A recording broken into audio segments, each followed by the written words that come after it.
بدون وقت تلف کردن میخوام بهتون یاد بدم که چجوری مثلا 10 گیگ از فضای درایو C رو به درایو D بدین بدون تعویض ویندوز. با من همراه باشین.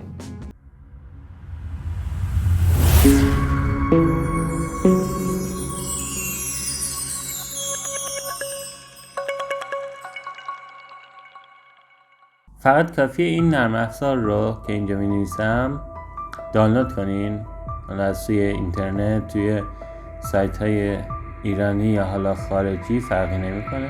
وقتی که دانلود کردین بازش که میکنین با این صحنه مواجه میشین.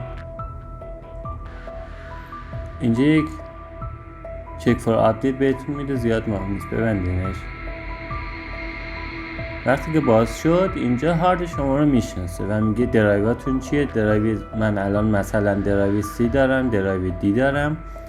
درایو D من 302 گیگابایت، درایو C 174 گیگابایت. اینجا مثلا من میخوام از حافظه درایو C که یک مقدار خالیه بدم به درایو D که یک مقدار پر شده. روی درایو C کلیک میکنم، سمت راست ریسایز میزنم، از اینجا میام این نمودار رو کم میکنم. الان 174 بود، تقریبا 14 گیگش رو من کم کردم. اوکی که میزنم یک فضای هارد اینجا اضافه میشه، همون 14 گیگابایتی که من کم کرده بودم.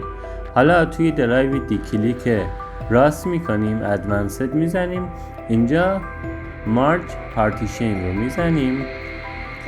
اینجا درایو دی ما تیک داره، میبینیم اون حافظه ای هم که از C جدا کردیم هم اینجاست که 14 گیگابایت. این دوتا با هم تیک میزنین. اوکی که میزنین اینجا دقت کنین D 302 گیگابایت.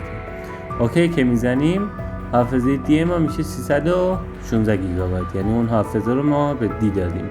این قسمت اپلای که بزنیم کامپیوتر یک ریستارت میشه و حافظه درایو D ما از حافظه C ما یک مقدار حجم میگیره. به همین راحتی.